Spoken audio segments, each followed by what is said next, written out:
नमस्कार दोस्तों। अमेरिका दुनिया की सबसे बड़ी ताकत यानी एक सुपर पावर है, लेकिन क्या अमेरिका अपने दम पर दुनिया भर में अपना रुतबा बना पाता है या असली वजह नेटो ग्रुप है जो हमेशा अमेरिका के साथ खड़ा रहता है?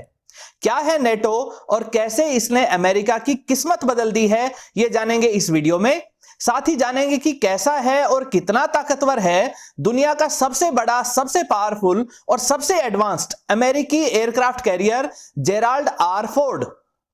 नमस्कार दोस्तों, मेरा नाम है अमित और मैं स्वागत करता हूं आपका अमित अपडेट्स चैनल पर। तो चलिए दोस्तों शुरू करते हैं। आज बात करते हैं अमेरिका के सबसे बड़े एयरक्राफ्ट कैरियर की यानी कि जेराल्ड आर फोर्ड की। भारत में आईएनएस विक्रमादित्य है। 40,000 टन का आईएनएस विक्रांत 2021 तक तैयार हो जाएगा। चाइना भी 2 एयरक्राफ्ट कैरियर तैयार कर चुका है और 2035 तक टोटल 6 तैयार कर लेगा। फ्रांस के पास भी एयरक्राफ्ट कैरियर है, तो इंग्लैंड भी इसी तरह के एयरक्राफ्ट कैरियर को ऑपरेट करता है। खुद अमेरिका भी 11 एयरक्राफ्ट कैरियर को ऑपरेट कर रहा है। लेकिन जब भी बात होगी किंग ऑफ एयरक्राफ्ट कैरियर की या यूं कहें सुपर कैरियर की, तो बात करनी पड़ेगी सबसे बड़े, सबसे पावरफुल, सबसे advanced Gerald R Ford aircraft carrier की।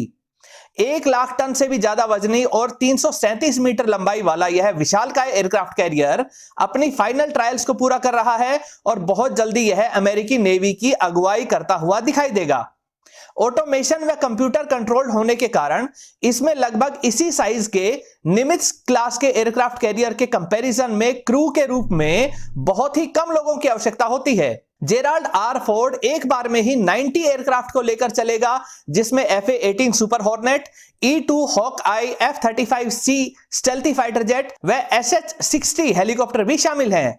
इतना भारी व बड़ा होने के बावजूद यह सुपर कैरियर 56 किलोमीटर प्रति घंटे की स्पीड से आगे बढ़ता है और बेहद ताकतवर न्यूक्लियर रिएक्टर होने के कारण इसकी रेंज अनलिमिटेड है। इसे इस तरह से डिजाइन किया गया है कि यह जरूरत पड़ने पर हर दिन 270 एयरक्राफ्ट की सॉर्टीज करवा सकता है। इसका फ्लाइट डेक आज तक बने एयरक्राफ्ट कैरियर्स में सबसे बड़ा है। इसमें स्टीम बेस्ड कैटापुल्ट की जगह इलेक्ट्रोमैग्नेटिक एयरक्राफ्ट लॉन्च सिस्टम का इस्तेमाल हो रहा है, जो भारी से भारी एयरक्राफ्ट को आसानी से एयरक्राफ्ट कैरियर से टेक ऑफ करने में सहायता करता है। इस सिस्टम को बहुत अधिक इलेक्ट्रिसिटी की आवश्यकता होती है और इसी कारण जेराल्ड आर फोर्ड में 2 A-1B न्यूक्लियर रिएक्टर लगाए गए हैं जो 700 मेगावाट इलेक्ट्रिसिटी जनरेट करते हैं। हालांकि इस एयरक्राफ्ट कैरियर के सभी तरह के ऑपरेशंस जैसे रडार्स, प्रोपल्शन सिस्टम व ईमाल्स सिस्टम आदि के लिए मात्र एक ही ऐसा रिएक्टर काफी था, लेकिन फिर भी ऐसे 2 रिएक्टर लगाए गए हैं ताकि अगले 90 ईयर्स तक हर तरह के अपग्रेड्स के लिए पर्याप्त इलेक्ट्रिसिटी मिलती रहे। इसमें कई तरह के स्टेल्थ फीचर्स का भी इस्तेमाल किया गया है ताकि दुश्मन की मिसाइल्स इसे कभी भी टारगेट ना बना सके। जेराल्ड आर फोर्ड में ड्यूल बैंड रडार का इस्तेमाल हुआ है, जिसमें AN/SPY-3 X बैंड व S बैंड रडार भी शामिल हैं। यह अब तक किसी भी एयरक्राफ्ट कैरियर में लगा सबसे पावरफुल रडार सिस्टम है। इस रडार की एक्स्ट्रा लॉन्ग रेंज से दुश्मन का कोई भी फाइटर जेट या जहाज और यहां तक कि high speed, high manoeuvring missiles भी नहीं बच सकते हैं। इस ड्यूल बैंड रडार सिस्टम के अलावा इंटरप्राइज एयर सर्विलेंस रडार भी लगाया जा रहा है।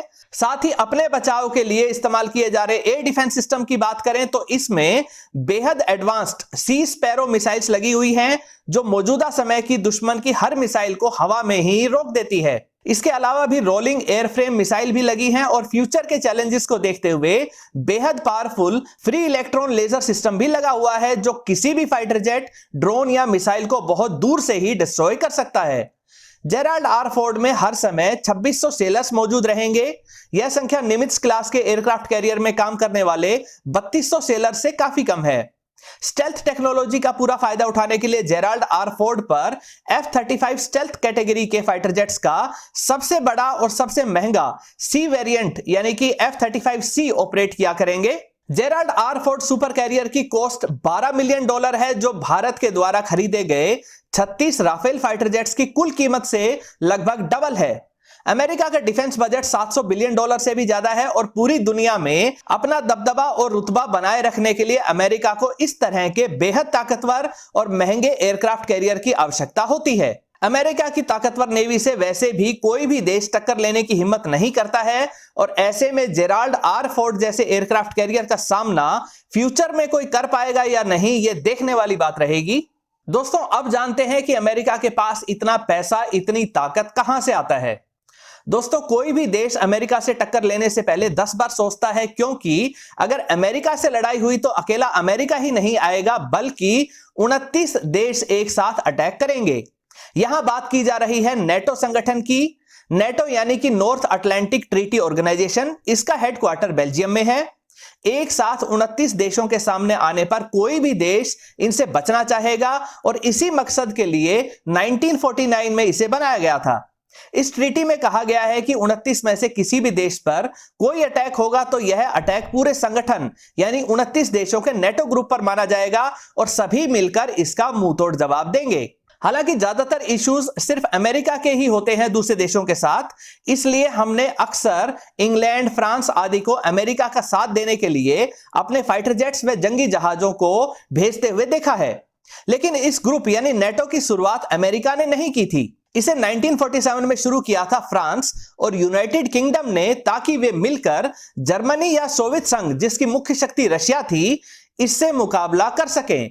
1949 में अमेरिका इसमें शामिल हो गया और तब से इस नेटो ग्रुप में अमेरिका की ही चलती है। तो इस नेटो ग्रुप से अमेरिका कैसे ताकतवर बना, आइए जानते हैं। सबसे पहला है, नेटो ग्रुप के बन जाने से अमेरिका को एक सुपर पावर का तमगा हासिल करने में बड़ी सहायता मिली। अब 29 देशों का नेतृत्व करने वाले अमेरिका को चैलेंज करने की हिम्मत किसी देश में नहीं थी। सोवियत संघ के टुकड़े हो जाने के कारण रूस की ताकत काफी कम हो चुकी थी और इससे अमेरिका को बहुत तेजी से अपनी मिलिट्री ताकत बढ़ाने का सुनहरा अवसर मिल गया।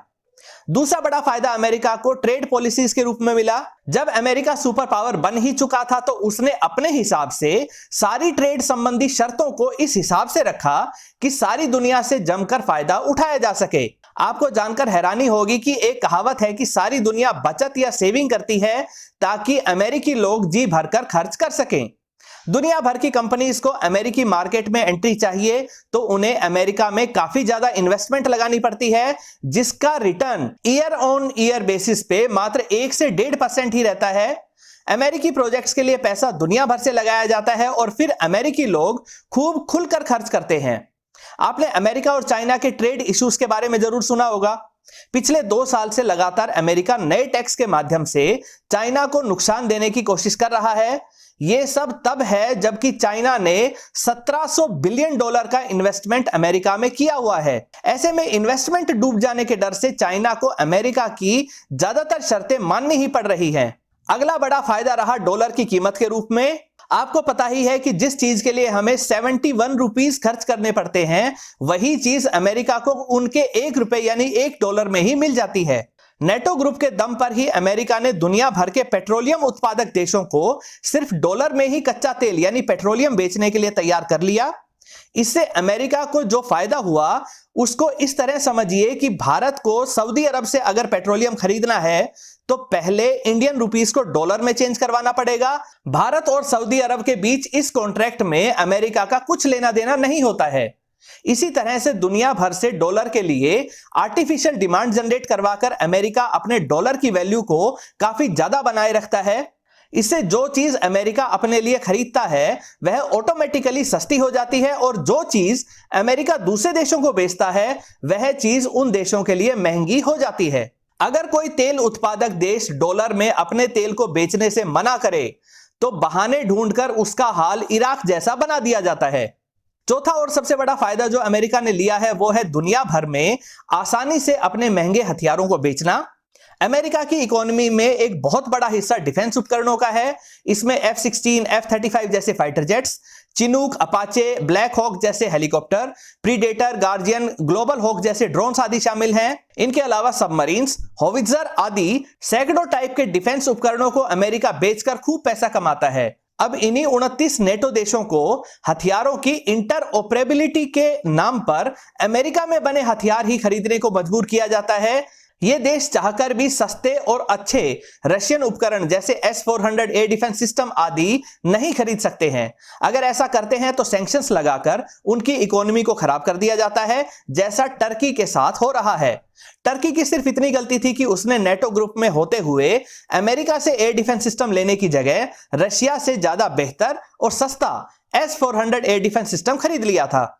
यानी कि कुल मिलाकर लगभग सभी सहयोगी देशों को अमेरिकी हथियारों को खरीदकर इन्हीं खरीदे हुए हथियारों से हर बार अमेरिका की ही सहायता और सपोर्ट के लिए जाना पड़ता है। इसी कारण दुनिया भर से यह आवाज उठती है कि जब इस ग्रुप को जिस जर्मनी के खिलाफ बनाया गया था वह खुद इसका मेंबर बहुत पहले ही बन चुका था, और जिस सोवियत संघ के खिलाफ बनाया गया था उसके तो काफी सारे टुकड़े हो चुके हैं, तो फिर क्या सिर्फ अमेरिका की बादशाहत को कायम रखने के लिए ही नेटो ग्रुप अभी तक है और इसे और ज्यादा शक्तिशाली बनाया जा रहा है। नेटो ग्रुप का अब एकमात्र बड़ा दुश्मन रशिया है, जिसके पास हथियार, fighter jet, submarines, air defence system आदि तो काफी अच्छे हैं, लेकिन उनके पास ज्यादा पैसे नहीं हैं। लेकिन अब रशिया और चाइना एक स्ट्रेटेजिक अलायंस बना रहे हैं, जिसमें रशियन ताकत तो होगी ही, धाक जमाने के लिए चाइनीज पैसे भी रहेंगे। रशिया और चाइना ने साथ मिलकर अमेरिका के साथी देशों जैसे साउथ कोरिया व जापान के इलाकों में हवाई निगरानी का काम भी शुरू कर दिया है। इसी को देखते हुए अमेरिका ने भारत के साथ भी पार्टनरशिप शुरू करके इंडो पैसिफिक मिलिट्री एक्सरसाइज शुरू कर दी है, ताकि जरूरत पड़ने पर भारत को भी चाइना के खिलाफ इस्तेमाल कर सके। इसके लिए जिन हथियारों को पहले भारत को देने से अमेरिका मना कर देता था, उन्हें भी अब भारत को बेच रहा है। भारत ने पहले भी ना तो अमेरिकी और ना ही रशियन ग्रुप को ज्वाइन किया था और आगे भी इसी नीति पर चलने की उम्मीद है। दोस्तों, आपकी राय में क्या रशिया और चाइना का ग्रुप कभी नेटो देशों को टक्कर दे पाएगा या हमेशा सिर्फ अमेरिका ही एकमात्र सुपर पावर बना रहेगा? अपनी राय कमेंट सेक्शन में जरूर बताइए। साथ ही यह भी बताइए कि क्या अमेरिकी super carrier Gerald R Ford को भविष्य में दुनिया का कोई भी देश रोक पाएगा या नहीं? कमेंट सेक्शन में लिखी हुई आपकी राय का मुझे इंतजार रहेगा। दोस्तों, उम्मीद करता हूं वीडियो आपको पसंद आई होगी। अगर ये वीडियो आपको अच्छी लगे तो इसे लाइक करिए, दोस्तों के साथ शेयर करिए और चैनल को सब्सक्राइब करना ना भूलें। नमस्कार।